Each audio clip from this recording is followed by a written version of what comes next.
दोस्तों अगर आप ट्रेडिंग में एक्सपर्ट बनना चाहते हैं तो आपको कैंडलस्टिक पैटर्न्स पता होना ज़रूरी है। और जब आपको पता होगा कि इस टाइप की कैंडल बनने के बाद शेयर की प्राइस ऊपर जाती है और इस टाइप की कैंडल बनने के बाद शेयर की प्राइस नीचे आती है, तो सोचिए इस नॉलेज का यूज़ करके आप कितना पैसा कमा सकते हैं। एक ये वीडियो सिर्फ एजुकेशन पर्पस के लिए है। अगर आप स्टॉक मार्केट में इन्वेस्टमेंट या ट्रेडिंग करते हैं तो अपने रिस्क पर करें और इन्वेस्ट करने से पहले खुद भी रिसर्च जरूर कर लें। और चाहे आपको लाइफ में कितना भी भरोसा हो, कभी भी लोन लेकर इन्वेस्टमेंट या ट्रेडिंग ना करें, क्योंकि इससे आप बहुत बड़ी मुसीबत में पड़ सकते हैं। चलिए दोस्तों, अब हम सभी इंपॉर्टेंट कैंडलस्टिक पैटर्न्स को समझते हैं। सो दोस्तों, इस वीडियो में हम जिन भी कैंडलस्टिक पैटर्न्स के बारे में बात करने जा रहे हैं, उन सभी कैंडलस्टिक पैटर्न्स का नाम आपको भी स्क्रीन पे नजर आ रहा होगा। इसमें हमारा जो फर्स्ट नंबर का कैंडलस्टिक पैटर्न है उसका नाम है हैमर कैंडलस्टिक पैटर्न। तो दोस्तों, हैमर यानी हथौड़ा, तो आपको नाम से ही पता चल रहा है कि इस पैटर्न में जो कैंडल बनती है वो हथौड़े जैसी दिखाई देती है। और अभी आपको स्क्रीन पे जो कैंडल नजर आ रही है वो भी आपको थोड़ी बहुत हथौड़े जैसी लग रही होगी। इसकी जो नीचे लंबी सी डंडी है इसको लोअर विक कहा जाता है और ऊपर छोटी सी जो डंडी निकली है इसको अपर विक कहा जाता है। अब मैं आपको 4 ऐसी कंडीशंस बताऊंगा जिन कंडीशन से आप आइडेंटिफाई कर सकते हैं कि एक कैंडल हैमर कैंडल है या फिर नहीं। सो दोस्तों, हैमर कैंडल को आइडेंटिफाई करने के लिए ये 4 कंडीशंस होना बहुत ज्यादा जरूरी है। पहला, शेयर डाउन ट्रेंड में होना चाहिए, यानी कि शेयर की प्राइस गिर रही होनी चाहिए। अगर शेयर की प्राइस बढ़ रही है तब हम इसे हैमर सिग्नल कंसीडर नहीं करेंगे। दूसरा, एक कैंडल को हैमर कैंडल बनने के लिए उसकी जो अपर विक है वो या तो नहीं होनी चाहिए या बहुत छोटी होनी चाहिए, और जो लोअर विक है वो बहुत लंबी होनी चाहिए। उसकी बॉडी का जो साइज है उसके डबल से भी लंबी होनी चाहिए। तो अभी आपको स्क्रीन पे जो कैंडल नजर आ रही है इसकी जो अपर विक है वो बहुत छोटी है और जो लोअर विक है वो बहुत लंबी है, इसलिए ये एक हैमर कैंडल है। तीसरा, हैमर कैंडल ग्रीन भी हो सकती है और रेड भी हो सकती है, लेकिन अगर कैंडल ग्रीन है तो वो ज्यादा पॉजिटिव मानी जाती है, बट अगर रेड कैंडल भी है तो उसे भी हम हैमर ही कंसीडर करेंगे। और फोर्थ कंडीशन है कि हैमर कैंडल बनने के बाद जो उसकी नेक्स्ट कैंडल बनती है वो हैमर कैंडल से ऊपर बननी चाहिए, तभी हम उसे हैमर सिग्नल कंसीडर करेंगे। अगर वो उसके नीचे बनती है तो फिर हम उसे हैमर सिग्नल कंसीडर नहीं करेंगे। तो जैसे ये एक हैमर कैंडल है और इसके बाद जो नेक्स्ट कैंडल बनी है वो हैमर कैंडल के हाई में बनी है, तो ये एक वैलिड सिग्नल है। अगर ये हैमर कैंडल के नीचे बनी होती तो आप इसे वैलिड सिग्नल कंसीडर नहीं कर सकते थे। तो दोस्तों, अगर ये चारों कंडीशंस फुलफिल होती हैं तो इसका मतलब है कि यहां से मार्केट ट्रेंड चेंज कर सकता है। अभी तक शेयर की प्राइस नीचे गिर रही थी, यहां से ऊपर उठ सकती है, तो ये एक बुलिश सिग्नल है और आप यहां पर बाय कर सकते हैं। तो इसमें आपको जो एंट्री लेनी होगी वो आपको हैमर कैंडल के ऊपर लेनी होगी, यानी कि जो नेक्स्ट कैंडल बनी है उसमें जब वो हैमर कैंडल से ऊपर आएगी तब लेनी होगी। और आपका जो स्टॉप लॉस होगा वो हैमर कैंडल का जो लोएस्ट पॉइंट है वहां पर आपका स्टॉप लॉस होगा। हमने हैमर पैटर्न के ऊपर एक सेपरेट वीडियो बना रखी है, उस वीडियो का लिंक डिस्क्रिप्शन और आई बटन में दिया गया है, तो आप उस वीडियो को भी देख सकते हैं। ना दोस्तों, हैमर कैंडलस्टिक पैटर्न बनने के बाद हमारा जो नेक्स्ट कैंडलस्टिक पैटर्न है वो है हैंगिंग मैन कैंडलस्टिक पैटर्न। ये पैटर्न दिखने में तो बिल्कुल हैमर जैसा ही दिखाई देता है, लेकिन ये बेयरिश सिग्नल देता है, यानी कि इस पैटर्न के बनने के बाद शेयर की प्राइस गिर सकती है। अब हैंगिंग मैन पैटर्न के लिए भी 4 कंडीशन जरूरी हैं। पहला, स्टॉक अप ट्रेंड में होना चाहिए, यानी कि शेयर की प्राइस बढ़ रही होनी चाहिए, जबकि हैमर पैटर्न में शेयर की प्राइस गिर रही होनी चाहिए थी, शेयर डाउन ट्रेंड में होना चाहिए था। इसमें शेयर अप ट्रेंड में होना चाहिए। दूसरा, इसमें भी हैमर पैटर्न की तरह कैंडल की अपर विक छोटी होनी चाहिए और लोअर विक लॉन्ग होनी चाहिए, इसीलिए तो यह हैमर जैसा दिखाई देता है। तीसरा, हैंगिंग मैन कैंडल भी ग्रीन और रेड दोनों हो सकती है, लेकिन अगर रेड हो तो ज्यादा वैलिड सिग्नल माना जाता है क्योंकि यह बियरिश सिग्नल देता है। और चौथा, हैंगिंग मैन कैंडल बनने के बाद जो नेक्स्ट कैंडल है वो हैंगिंग मैन कैंडल के नीचे बननी चाहिए। तो जब ये 4 कंडीशंस फॉलो होती हैं तो इसका मतलब है कि ट्रेंड चेंज होने वाला है। अभी तक शेयर की प्राइस बढ़ रही थी, अब नीचे गिर सकती है, तो ये एक बियरिश सिग्नल है और यहाँ पर आप शॉर्ट सेल कर सकते हैं। इसमें आपकी एंट्री जो नेक्स्ट कैंडल नीचे बनी है उसमें होगी और आपका स्टॉप लॉस, क्योंकि आप शॉर्ट सेल कर रहे हैं, तो हैंगिंग मैन कैंडल के हाईएस्ट पॉइंट पर होगा। अगर आपको हैमर और हैंगिंग मैन कैंडल में अभी भी कोई कंफ्यूजन है तो वो इस पिक्चर को देखकर क्लियर हो जाएगा। हैमर डाउन ट्रेंड में बनता है जबकि हैंगिंग मैन अप ट्रेंड में बनता है। हैमर बाय सिग्नल देता है जबकि हैंगिंग मैन सेल सिग्नल देता है। ना दोस्तों, हमारा जो थर्ड कैंडलस्टिक पैटर्न है वो है इन्वर्टेड हैमर।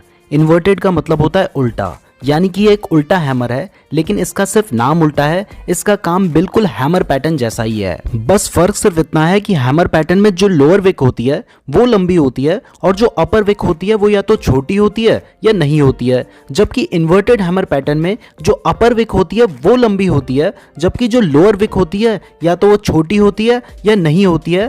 तभी वो इन्वर्टेड हैमर जैसा दिखाई देता है। एक कैंडल को इन्वर्टेड हैमर बनने के लिए ये 4 कंडीशंस फुलफिल होनी चाहिए। पहला, शेयर डाउन ट्रेंड में होना चाहिए, यानी कि शेयर की प्राइस गिर रही होनी चाहिए। ये सेम कंडीशन हैमर पैटर्न के लिए भी थी। दूसरा, मैंने आपको अभी बताया कि इसमें जो अपर विक है वो लॉन्ग होनी चाहिए, जबकि जो लोअर विक है वो या तो छोटी होनी चाहिए या फिर नहीं होनी चाहिए। ये जो सेकंड कंडीशन है, सिर्फ यही एक डिफरेंस है हैमर और इन्वर्टेड हैमर पैटर्न के बीच में।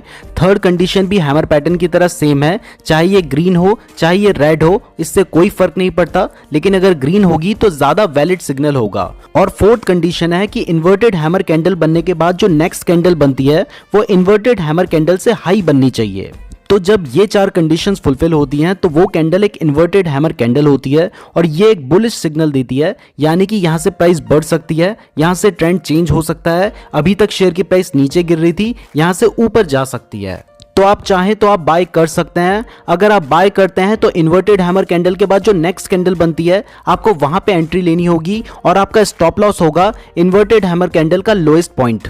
ना दोस्तों, हमारी जो 4th नंबर की कैंडल है इसका नाम है शूटिंग स्टार। ये दिखने में बिल्कुल इन्वर्टेड हैमर जैसी ही दिखाई देती है, बस फर्क सिर्फ इतना होता है कि ये अप ट्रेंड में बनती है और बियरिश सिग्नल देती है, जबकि इन्वर्टेड हैमर डाउन ट्रेंड में बनती है और बुलिश सिग्नल देती है। तो दोस्तों, शूटिंग स्टार के लिए भी 4 कंडीशंस फुलफिल होना बहुत ज्यादा जरूरी है। पहला, स्टॉक अप ट्रेंड में होना चाहिए, यानी कि शेयर की प्राइस बढ़ रही होनी चाहिए, उसके बाद शूटिंग स्टार कैंडल बने। जबकि इन्वर्टेड हैमर में शेयर की प्राइस गिर रही होनी चाहिए थी और स्टॉक डाउन ट्रेंड में होना चाहिए था। दूसरा, शूटिंग स्टार में जो अपर विक है वो लॉन्ग होनी चाहिए और जो लोअर विक है वो शॉर्ट होनी चाहिए, बिल्कुल इन्वर्टेड हैमर की तरह। तीसरा, शूटिंग स्टार कैंडल ग्रीन भी हो सकती है, रेड भी हो सकती है, लेकिन अगर रेड हो तो ज्यादा वैलिड सिग्नल माना जाता है क्योंकि ये एक बियरिश सिग्नल दे रहा है। और चौथा, शूटिंग स्टार कैंडल बनने के बाद जो नेक्स्ट कैंडल बनती है वो शूटिंग स्टार कैंडल से नीचे बननी चाहिए, तभी हम कंफर्म हो सकते हैं कि इसके बाद शेयर की प्राइस नीचे गिर सकती है। तो दोस्तों, अगर ये चारों कंडीशन फुलफिल होती हैं तो आप शेयर को बेच सकते हैं या फिर शॉर्ट सेल कर सकते हैं, क्योंकि ये एक बियरिश सिग्नल देता है और इससे पता चलता है कि इसके बाद शेयर की प्राइस नीचे गिर सकती है। अगर आप शॉर्ट सेल करते हैं तो शूटिंग स्टार कैंडल के बाद जो नेक्स्ट कैंडल बनेगी आपने वहां पे एंट्री लेनी होगी और आपका स्टॉप लॉस होगा शूटिंग स्टार कैंडल का जो हाईएस्ट पॉइंट है वहां पर। ना दोस्तों, हमारा जो 5th कैंडलस्टिक पैटर्न है वो है बुलिश एनगल्फिंग। इसके नाम से ही पता चल रहा है कि ये बुलिश सिग्नल देती है। तो जब भी कभी मार्केट डाउन ट्रेंड में होता है और डाउन ट्रेंड में एक ऐसी रेड कैंडल बनती है और उस रेड कैंडल के बाद एक ऐसी ग्रीन कैंडल बनती है जो कि फर्स्ट रेड कैंडल को पूरा एनगल्फ कर लेती है, यानी कि कवर कर लेती है, तो ये होता है बुलिश एनगल्फिंग। इसमें हमारी जो सेकंड ग्रीन कैंडल है वो फर्स्ट कैंडल के नीचे ओपन होती है और फर्स्ट कैंडल के ऊपर क्लोज होती है, तभी ये फर्स्ट कैंडल को पूरा कवर करेगी। तो जब भी कभी इस तरीके का पैटर्न बनता है तो इसे बुलिश एनगल्फिंग कहते हैं और इसका मतलब होता है कि यहां से शेयर की प्राइस बढ़ सकती है, तो आप यहां पे बाय कर सकते हैं, पोजीशन ले सकते हैं। अगर आप बाय करना चाहते हैं तो इस ग्रीन कैंडल के बाद जो नेक्स्ट कैंडल बनेगी आपको वहां पे बाय करना होगा। वो कैंडल इस ग्रीन कैंडल के ऊपर बननी चाहिए और आपका जो स्टॉप लॉस होगा वो ग्रीन कैंडल का जो लोएस्ट पॉइंट है वहां पर होगा, आपको स्क्रीन पे नजर आ रहा है। ना दोस्तों, हमारा जो 6th कैंडलस्टिक पैटर्न है इसका नाम है बियरिश एनगल्फिंग। ये बुलिश एनगल्फिंग का जस्ट अपोजिट है और ये बियरिश सिग्नल देता है, यानी कि इस सिग्नल के आने के बाद शेयर की प्राइस गिर सकती है। तो दोस्तों, जब भी कभी शेयर अप ट्रेंड पे चल रहा होता है, यानी कि शेयर की प्राइस बढ़ रही होती है और उसके बाद अगर एक ग्रीन कैंडल आती है और उस ग्रीन कैंडल के बाद एक रेड कैंडल आती है जो कि उस ग्रीन कैंडल को पूरा कवर कर लेती है, यानी कि एनगल्फ कर लेती है, तो इस पैटर्न को बियरिश एनगल्फिंग कहते हैं।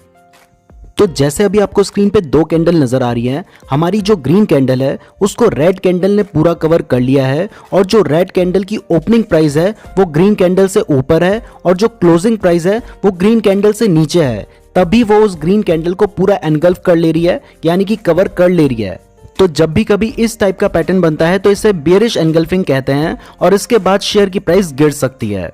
तो दोस्तों अगर आप चाहें तो आप यहाँ पे शॉर्ट सेल कर सकते हैं। अगर आप शॉर्ट सेल करते हैं तो इस बेयरिश कैंडल के बाद जो नेक्स्ट कैंडल उसके नीचे बनेगी आपको उसमें एंट्री लेनी होगी, और जो ग्रीन कैंडल का हाईएस्ट पॉइंट होगा वो आपका स्टॉप लॉस होगा, आपको स्क्रीन पे नजर आ रहा है। तो दोस्तों ये थे वो 6 कैंडलस्टिक पैटर्न्स जिनका यूज करके आप पता कर सकते हैं कि शेयर की प्राइस ऊपर जाएगी या नीचे। इसके अलावा भी बहुत सारे कैंडलस्टिक पैटर्न्स हैं, जैसे कि piercing line, dark cloud cover, bullish harami, bearish harami, morning star, evening star, bullish kicker, bearish kicker, gravestone doji, dragonfly doji, long leg doji, doji star, और भी बहुत सारे कैंडलस्टिक पैटर्न्स हैं। अगर आप चाहते हैं हम उनके ऊपर भी वीडियो बनाएं तो कमेंट करके जरूर